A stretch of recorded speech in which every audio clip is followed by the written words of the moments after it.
में बहुत कुछ जानते हैं, तो पूछना चाहती हूँ, आग लगने पर क्या काम में आ जाएगा, क्या सहायक हो जाएगा?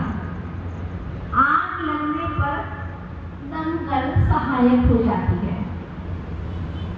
जब शत्रु का आक्रमण हो तो सायरन काम में आ सकता है, वो सहायक हो सकता है। जब गोलाबारी हो रही हो तो बुलेट प्रूफ काम में आ सकती है, तुम्हारे लिए मददगार हो सकती है। जब गुंडे हमला करे तो कर्राटे तुम्हारे लिए सहायक हो सकते हैं, तुम्हारी मदद कर सकते हैं। धंधे में अगर नुकसान हो जाए तो तुम्हारे मित्र की हमदर्दी कामयाबी हासिल करा सकती है, वो सहायक हो सकते हैं। लेकिन पूछना चाहती हूँ कि जब मौत आ धमके उस वक्त तुम्हारे लिए सहायक कौन होगा? कौन बचाएगा तुम्हें मौत से? जब पाप का तीव्र धमाका आ जाए तुम्हारी जिंदगी में, उन क्षणों में कौन काम में आएगा? कौन देगा तुम्हें सहायता? कभी सोचा आपने?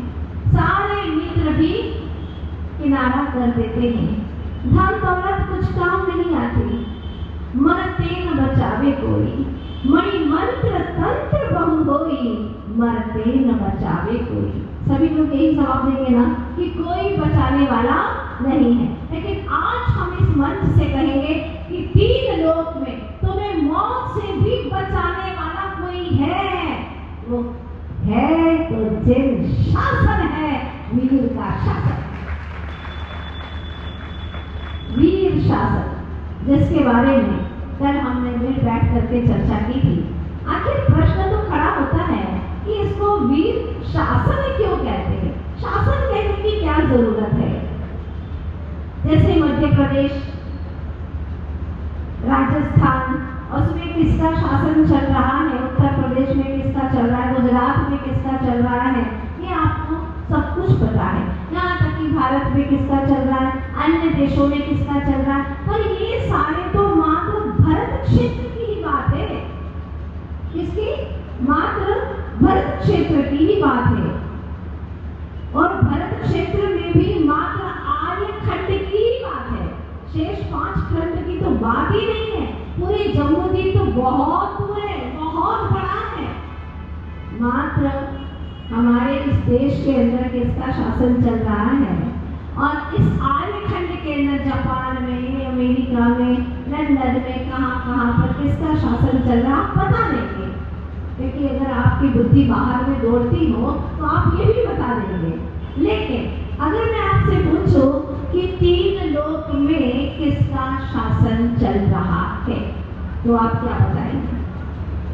दुनिया भर पर, दुनिया के ऊपर किसका शासन है? कुछ पता नहीं। त्रिलोक की नाथ का, क्योंकि वह 3 लोक के जीवों को हर तरह से जानते हैं, उनके द्रव्य को, उनके गुण को, उनके पर्यायों को, सबको जानते हैं, उनके भूतकाल को, उनके भविष्यकाल को, उनका वर्तमान क्या है, वो सब कुछ जानते हैं। ऐसे त्रिलोकी नाथ का शासन चल रहा है। और वर्तमान में 23 तीर्थंकर बीतने के बाद में तो 24वें तीर्थंकर महावीर स्वामी, जिनका वीर शासन यहाँ पर कहा जाता है, जहाँ कण कण की स्वतंत्रता है, सभी जीव समान, उसी का नाम है वीर शासन। बस जहाँ पर सभी जीवों को समानता दी जाती है। पहले के समय में यहाँ पर अंग्रेजी शासन चल रहा था, ब्रिटिश शासन चल रहा था, लोग दुखी थे, पराधीन थे, जाति का भेद, रंग का भेद, काले गोरे का भेद था, लोग बहुत पीड़ित थे, परेशान थे। तो किसका शासन अच्छा, किसका शासन बुरा, ये विचार आप लोग अपने जीवन प्रणाली के माध्यम से कर सकते हैं।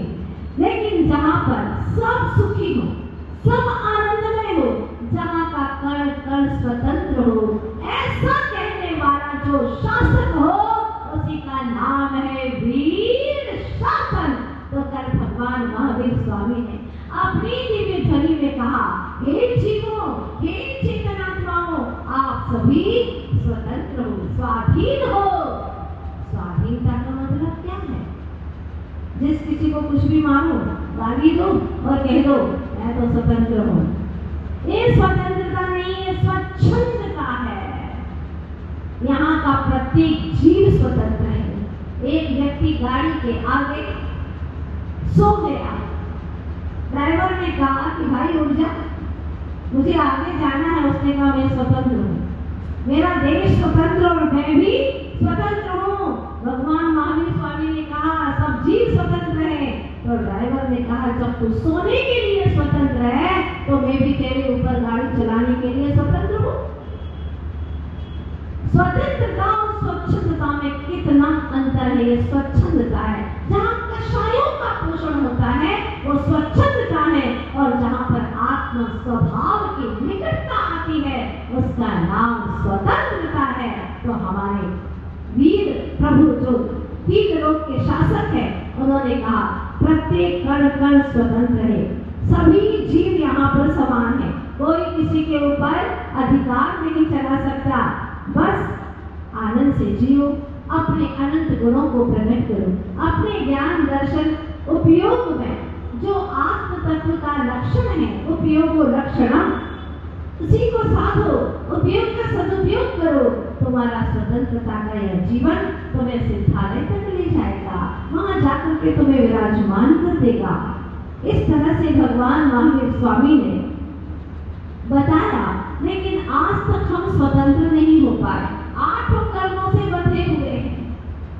आज तक हम अपने सिद्धालय पर जाकर के वह धर्म की ध्वजा फहरा नहीं पाए, क्योंकि हमने पुरुषार्थ किया ही नहीं। धन कमाने के लिए पुरुषार्थ किया, प्रतिष्ठा जमाने के लिए पुरुषार्थ किया, और रिश्ते नातों को जोड़ने का पुरुषार्थ किया, शरीर को अप टू डेट रखने का पुरुषार्थ किया, लेकिन कभी भी अपनी आत्मा को जानने का पुरुषार्थ किया ही नहीं। अभी तो मालूम ही नहीं होगा कि आत्मा है कहाँ रहती है। आत्मा मालूम ही नहीं है। पता है क्या आप लोगों को आत्मा कहाँ है? चलेगा, यहीं से शुरुआत कर देती हूँ। बहुत सारे बालक एक गली में, बहुत लंबी गली थी, वहां खेला करते थे, रोज खेलते वहां पर। और एक ऑफिसर रहते थे उसी गली के अंदर। उन्होंने देखा मैं अकेला रहता हूँ, टाइम पास कैसे करूँ, थोड़ा बच्चों के साथ में मनोरंजन भी कर लिया जाए। तो क्या हुआ, जैसे ऑफिस से लौटे उन्होंने बच्चों से कहा बच्चों मैं तुमसे कुछ पूछना चाहता हूँ, बताओगे? बच्चों ने सबने आकर के कहा, सब झुंड बना दिया और कहा हाँ अंकल जी बताइए, हम बताएंगे, आपके प्रश्न का जवाब देंगे, बताइए पूछिए। तो अंकल जी ने कहा बताओ बच्चों, ताजमहल कहाँ है? बताओ ताजमहल कहाँ है? आप लोगों को पता है कहाँ है? हाँ, क्योंकि पास नहीं है ना आपके। तो सारे बच्चे एक दूसरे के मुंह को देखने लगे। छोटे छोटे बच्चे 2, 3, 4 साल के, 5 साल के ज्यादा से ज्यादा, एक दूसरे का चेहरा देखने लगे। तुम बता दो, तुम बता दो, तुम बता दो। अंकल जी ने समझ लिया कि बच्चे हैं नादान मूर्ख। उन्होंने कहा मूर्खों, तुम्हें इतना भी ज्ञान नहीं कि ताजमहल कहाँ है। सारे बच्चे बेचारे मुंह छोटा सा करके ऊंचा कर लेते हैं। अब क्या करेंगे, आता ही नहीं था। सोचा अंकल जी ने यहाँ पर अपने अहंकार को साबित करने का अच्छा मौका है। बड़ों के आगे तो अहंकार साबित कर नहीं पाएंगे, लेकिन छोटों के सामने अपना अहंकार अच्छा चलेगा। तब उन्होंने कहा दिन भर घर की गली में खेलते रहते हो, इसी गली के अंदर खेलते रहते हो दिन भर, अरे बाहर जाओ तो पता चले कि ताजमहल कहाँ है, समझे? हाँ समझ तो गए, लेकिन कहाँ है आप ही बता दो। मैं बता दूंगा, लेकिन पहले बोलो कि तुम हार गए, बोलो। सारे बच्चों ने मुंह लटका करके कहा ठीक है अंकल जी हम हार गए, बता दो कहाँ है ताजमहल। अंकल जी ने कहा आगरा में है, आगरा में, समझे? ठीक है अब समझ गए, कभी भी पूछोगे तो बता देंगे। अब सिलसिला जारी हो गया। ऑफिस से आते अंकल जी पूछते खेलते बच्चों से, बच्चों बताओ ये कहाँ है, वो कहाँ है? आप लोगों को तो सब कुछ पता है क्योंकि दिल्ली आपके यहाँ बहुत पास में है। और वहाँ क्या प्रसिद्ध है? हाँ, लाल किला बड़ा ही प्रसिद्ध है। पूछ लिया दूसरे के बच्चों, बताओ लाल किला कहाँ है?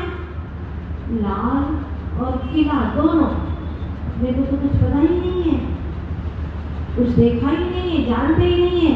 बच्चों ने फिर एक दूसरे के मुंह को ताका, तुम बता दो, ऐसे ऐसे करने लगे, तुम बताओ। और बच्चे तो सबके सब नाना, कुछ न जाने। अंकल जी को बड़ा मजा आया और उन्होंने कहा, सबके सब मूर्खों के शिरोमणि हो, कुछ आता जाता नहीं तुमको, दिन भर घर की इसी गली के अंदर खेलते रहते हो, बाहर जाओ तो पता चले तुम्हें कि लाल किला है कहाँ। अंकल जी हमें नहीं आता। तो बोलो एक बार कि हम हार गए। ठीक है, हम हार गए, अब क्या करें? बताइए, आप ही बताइए। दिल्ली के अंदर है, समझे, कुछ आता जाता है नहीं। ठीक है अंकल जी, अभी याद रखेंगे, आपने हमको इतना ज्ञान तो करा दिया।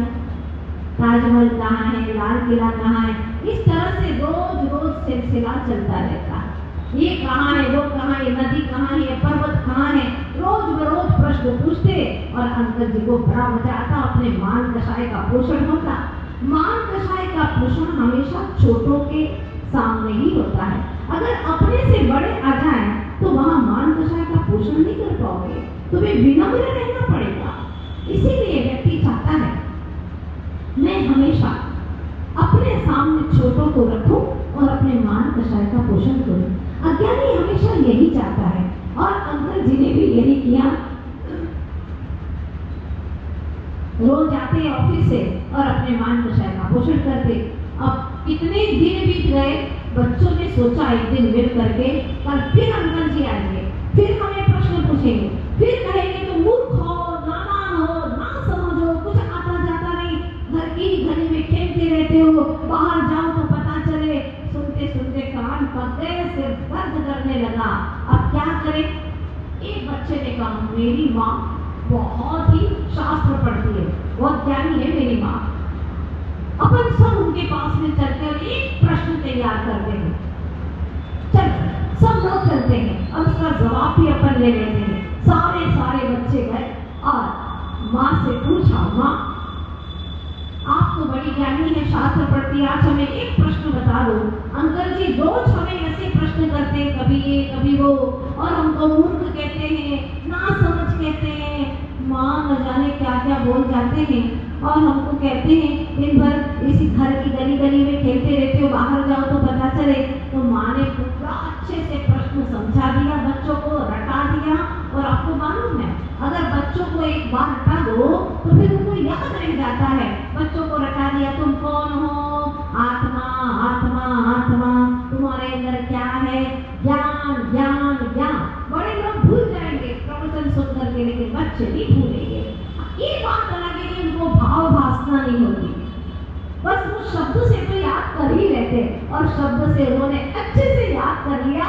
और आज तो बड़े ही जोश में उत्सव में आकर के गए और अंकल जी की आज प्रतीक्षा खुद बच्चे करने लगे। जो रोज अंकल जी बच्चों की प्रतीक्षा करते थे कि कब बच्चे आ जाए और मैं उनसे प्रश्न करूं, बच्चे आते और प्रश्न कर रहे थे। आज बच्चे अंकल जी की प्रतीक्षा कर रहे थे और वो आए, कुछ पूछे, इससे पहले बच्चों ने घेर लिया। आज अंकल जी बड़े खुश कि मेरे ज्ञान से बच्चे कितने खुश हैं, मुझे कितना चाहते हैं। और सारे बच्चों ने मिलकर के कहा, अंकल जी 8 प्रश्न पहले आप नहीं पूछेंगे, आज पहले हम प्रश्न करेंगे, हम आज हमारा प्रश्न होगा। अंकल जी सोचने लगे, मेरे मूर्ख बच्चे, ना समझ जरा से बच्चे क्या प्रश्न करेंगे। पूछो पूछो, क्या पूछोगे? पूछो, आता जाता कुछ है नहीं, क्या पूछोगे तुम? अंकल जी हमारा एक ही प्रश्न है, सबका मिला करके एक प्रश्न। आप तो अकेले ने कई प्रश्न किए, लेकिन हम सारे 50 बच्चों के मिलकर के एक ही प्रश्न है। और वो प्रश्न ये है, सारे बच्चों ने एकजुट एक आवाज में बोला। क्या बोला? अंकल जी एक प्रश्न ये है, आप बताएंगे आत्मराम कहाँ रहता है? आत्मराम कहाँ रहता है? सुना कि नहीं अंकल जी? हाँ सुन रहा हूँ। क्या पूछा तुम लोगों ने? वही आत्मराम कहाँ रहता है? कभी आत्मराम नाम ही नहीं सुना अंकल जी ने। ऑफिस में फाइल खोलते, पेज पलटाते, देखते, दुनिया को देखते, दुनिया की चीजें देखते, लेकिन आत्मराम के बारे में तो कभी कुछ सुना ही नहीं। बहुत सोचते रहे, आंख बंद कर दी, दिमाग पर सरवटे आ गई, लेकिन जवाब दे ही नहीं पाए। जब जवाब नहीं दे पाए तब बच्चों ने उछल कूद करके, अंकल जी जल्दी बोलो, नहीं आता ना आपको जवाब इसका? बोलो नहीं आता ना? हाँ नहीं आता है। नहीं आता है तो हम जवाब देंगे। आता है तुम लोगों को? हाँ अंकल जी हमें आता है जवाब की आत्मराम कहाँ रहता है। आप एक बार बोलिए कि मैं हार गया।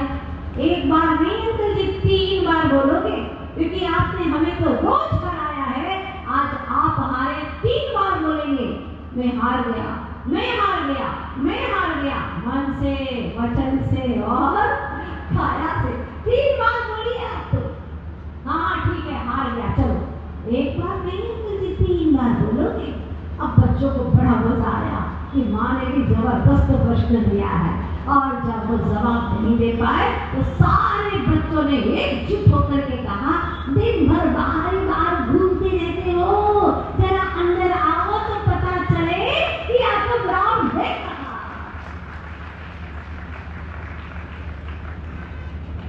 अभी तक भी समझ में नहीं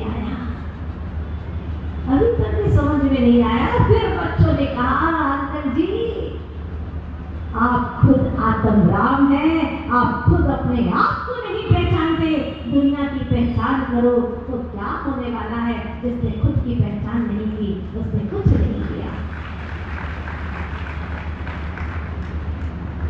दुनिया में उसने बड़ी बात कर ली, दुनिया में उसने बड़ी बात कर ली, जिसने स्वयं से मुलाकात कर ली, जिसने स्वयं से मुलाकात कर ली, जिसने स्वयं से मुलाकात कर ली, जो स्वयं से मिल गया, अपने चेतन आत्मा से मिल गया, पहचान कर ली, सुध आ गई जिसे अपने आत्मा की, भान हो गया जिसे अपनी निज चेतना का, वो धन्य हो गया, उसका जीवन सार्थक हो गया। और बच्चे बड़े खुश हुए। आज माँ के स्वाध्याय की वजह से हमारी जीत हो गई, और ऐसी जीत हो गई कि दोबारा अंकल जी इस गली में नहीं आएंगे। बात समझ में आई आपको? हमारे प्रभु ने, हमारे तीर्थंकर भगवंतों ने हमें एक दर्पण दिया है, ज्ञान का दर्पण, जिनवाणी का दर्पण, लेकिन उसे देखने की फुर्सत है किसी को नहीं है। क्या कहा है जन्मांतम में मालूम ही नहीं है। जिनवाणी के ऊपर धूल लग रही है। एक कोषकार बेचने के लिए निकला और उसने घर घर में आवाज लगाई कि शब्दकोश ले लो, शब्दकोश ले लो, शब्दकोश ले लो। महिला सोचती है इतनी आवाजें लगा रहा है, कान के पर्दे फट जाएंगे। उसने कहा बाहर निकल के, आगे बढ़, मेरे पास भी शब्दकोश रखे हैं। बहन जी कहाँ रखे हैं आपके पास? सामने दिख नहीं ना, सारे शब्दकोश हैं। उसने बड़े ही विश्वास के साथ में कहा, बहन जी एक बात कहूं, आप झूठ तो मत बोलो कम से कम। तुझे कैसे पता कि मैं झूठ बोल रही हूँ? उसने कहा, आप जरूर कहेंगे कि ये शब्दकोश है, पर मैं कह रहा हूँ ये शब्दकोश नहीं है, ये धर्म ग्रंथ है, ये शब्दकोश नहीं है। लेकिन ऐसा कैसे? तुझे कैसे विश्वास? तू कभी मेरे घर पे नहीं आया, हाँ? तू है कौन? अनजाना है, तुझे कैसे मालूम? उसने कहा, फिर तो सीधी सी बात है, अगर ये शब्दकोश होता तो उसके ऊपर इतनी धूल नहीं लगती। ये है धर्म ग्रंथ जिसको कोई उठा करके पढ़ता नहीं है, इसलिए इतनी धूल पड़ी हुई है। आज मंदिरों के अंदर रेस्टर में शास्त्र बंधे हुए रखे हैं, शुद्ध पंचमी आती है, एक बार खोले जाते हैं, वो भी कोई धर्मात्मा आ जाए तो खोल करके हल्की सी धूप लगा देता है, वरना किसे है फुर्सत? सुना था मैंने, जिनवाणी रो रो करे, यह जिनवर से पुकार, हमें छोड़ तुम कित गए, कर कुपात्र आधार। हे श्रीकृष्ण प्रभु, आप हमको किनके हाथों में सौंप करके गए हैं? इन कुपात्रों के हाथ में सौंप के गए हैं। तो कहते हैं हम जैनी हैं, पर पर जिन शासन को समझना नहीं चाहते, जिनेंद्र वाणी को पढ़ना नहीं चाहते, दुनिया भर की बातें दिन भर मोबाइल पे ऐसे ऐसे करेंगे, पर एक बार भी जनवाणी का पन्ना ऐसे नहीं करते। प्रभु हमें कहाँ छोड़ करके चले गए इन कुपात्रों के हाथ में। बड़ी दुख की बात है, पीड़ा होती है कि हम अपने जीवन में जैनी होकर के भी जिन शासन को समझ नहीं पाए और जिन लोगों ने जिन धर्म को समझा है वह अपने जीवन चरित्र को बदल चुके हैं, क्योंकि यह जिन धर्म किसी जाति विशेष का नहीं है। जैन कोई जाति नहीं है, ध्यान रखना। जो जिनेंद्र देव को अपना भगवान, अपना इष्ट देवता माने वही जैन है। जैन गुणात्मक है, यह जात्यात्मक नहीं है, जाति स्वरूप नहीं है। तो हमने अगर जिनेंद्र भगवान को नहीं समझा, उनकी वाणी को नहीं समझा, तो हमने कुछ नहीं समझा। चलिए मैं आप सभी को ले चलती हूँ, जिससे आपको पता चले कि जिन शासन है क्या। ये दर्पण की भांति है। दर्पण, दर्पण, दर यानी द्वार, पण यानी पांच, जिसमें से 5 द्वार दिखाई देते हैं उसको कहते हैं दर्पण। तो जनवाणी के इस दर्पण में 5 द्वार दिखाई देते हैं। अरहंत, सिद्ध, आचार्य, उपाध्याय और साधु। ये 5 द्वार जिसमें दिखाई देते हैं। पंच दिव्य शक्तियां, पंच जैसे भूत तत्व होते हैं संसार के अंदर, ऐसे ही ब्रह्मांड की 5 दिव्य शक्तियां हैं। अरहंत, सिद्ध, आचार्य, उपाध्याय और साधु। इनसे हट करके और कोई चक्रीय शक्ति नहीं है। ये 5 ही दिव्य शक्तियां हैं। ये दर्पण हमें मिला है, लेकिन इस दर्पण को हमने कभी देखा ही नहीं। बड़ा धुंधला हो गया। एक बार इसमें झांकने की जरूरत है। कहानी बहुत प्यारी है, बहुत अच्छी कहानी है। जब आप सुनेंगे तो आपको लगेगा वाह कितनी प्यारी कहानी है, क्योंकि कहानी है किसी और की नहीं है, आप सबकी कहानी है। हुआ यूं,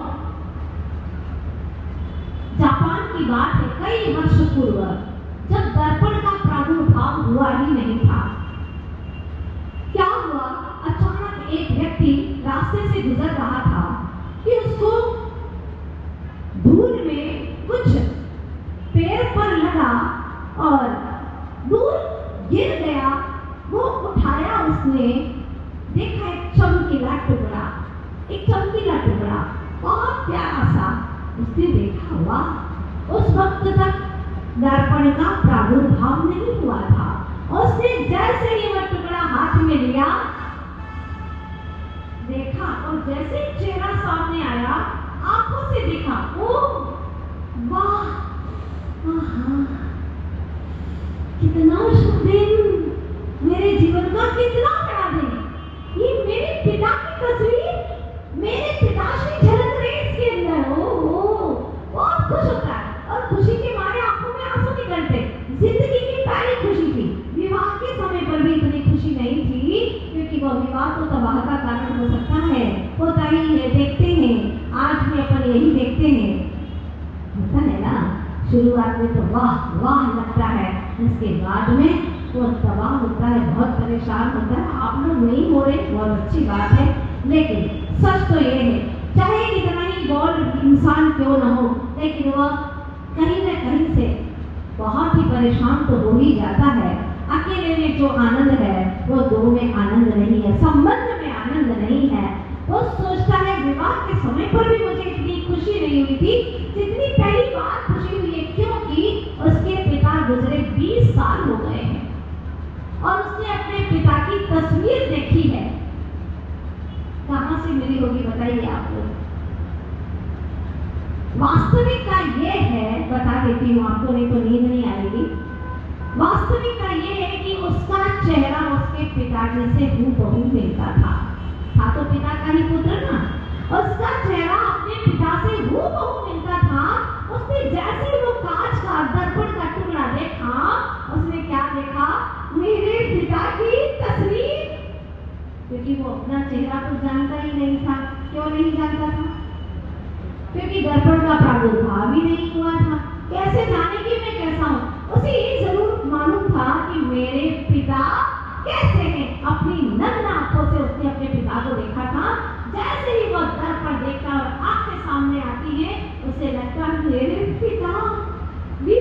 खुश हुए गुजरे और मैंने आज उन्हें पहली बार देखा है, बहुत खुश होता है, बहुत खुश होता है।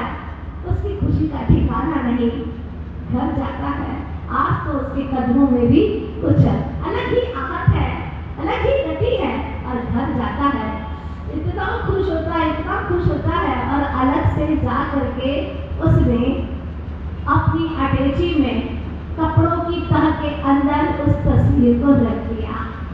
भले आपके लिए दर्पण का एक टुकड़ा है, लेकिन उसके लिए पिता की तस्वीर है, बड़ी हिफाजत के साथ में रखता है।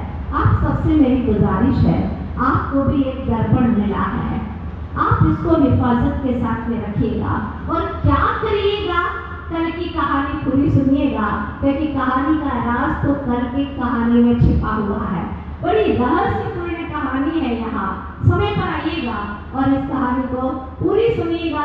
इस कहानी में आप कहाँ छुप करके बैठे हैं, आप निकल करके सामने आएंगे और आपको खुद ब खुद लगेगा, हाय मैंने अब तक क्या किया, सोचने पर मजबूर हो जाएंगे।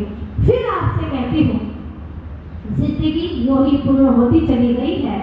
आग लगने पर दमकल सहायक हो सकती है, जब शत्रु का आक्रमण होता है तो सायरन सहायक हो सकती है, गोलाबारी के समय पर बुलेट प्रूफ सहायक हो सकती है। और जब गुंडों के हमले होते हैं उस वक्त आपके सीखे हुए कराटे सहायक हो सकते हैं। जब आपके जीवन में परेशानी आ जाए, धंधे में नुकसान हो जाए, तो मित्रों की हमदर्दी सहायक हो सकती है। लेकिन ध्यान रखना, मौत के समय पर, पाप करने के धमाके के समय पर आपको ये कोई साथ नहीं देंगे। अगर पल्ले में पुण्य नहीं है तो तुम्हें कोई साथ नहीं दे सकता। सारे लोग आकर के खड़े हो जाएंगे, लेकिन कोई कुछ न कर पाएंगे अगर पुण्य आपके पल्ले में नहीं है। ये चातुर्मास के पल आपको पुण्य संचय करने के लिए मिले हैं, इसलिए पुण्य संचय कीजिएगा। कल यहाँ पर एक दो नहीं, लगभग 250 लोगों ने व्रत लिए हैं। चैत्र भक्ति व्रत, वीर शासन को जयवंत किया है ग्वालियर वालों ने। और लगता है अब यहाँ पर धर्म की सुगंध फूटने वाली है। ये जितना भी स्थान खाली है, अपने मित्रों को लेकर के आइए, ताकि वह भी इस सुगंध को रसपान कर सके, उसका आनंद ले सके और सभी लोग एक साथ में जुट होकर के, मिलजुल करके वीर शासन को आगे बढ़ा सके और आगे बढ़ाते हुए धर्म पताका को सितारे तक लेकर के फहरा सके। सभी का जीवन आनंदित हो, इन शुभकामनाओं के साथ में इस कहानी को यहीं पर स्टेल करती हूँ। कल न जाने क्या होने वाला है, थोड़ी सी विशुद्धि बना के आइएगा आप लोग, कुछ अच्छा हो, घर में झंझटें पैदा न हो, है ना, क्योंकि अब उसके हाथ में तो पिता की तस्वीर आ गई है, कई झंझटें पैदा हो सकती हैं। लेकिन मुझे विश्वास है ग्वालियर वाले सब इसका समाधान कर लेंगे, करेंगे ना आप सभी लोग। कल विशुद्धि बना के आइएगा, चाहे कैसी प्रतिकूलता हो, आप उसे निश्चित ही किनारे तक पहुंचा देंगे, यही भावना है। चलते हैं 2 मिनट के लिए गुरु के चरणों में। सारी जहां सियारा जागना हमारा सारे जहां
गीत धारा में गूंजती है जीवन किया हमारे जीवन किया तू आसरा हमारा सारे गुरु हमारा हमारा सारे जहां से न्यारा नैनों से बह रही है दया की धारा ओ नैनों से बह रही है करुणा दया की धारा जो भी शरण में आया वो भी शरण भवना मिला किनारा किनारा सारे जहां से न्यारा ये त्यागुरु हमारा हमारा सारे जहां से न्यारा हमारा हमारा सारे जहां से न्यारा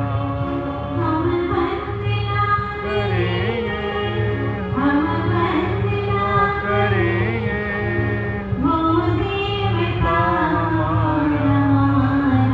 सारे जहां से न्यारा त्यागुरु हमारा हमारा सारे जहां से न्यारा श्री गोविंद तीर्थंकर भगवान की जय आचार्य गुरुदेव श्री विद्यासागर जी महाराज की आचार्य और श्री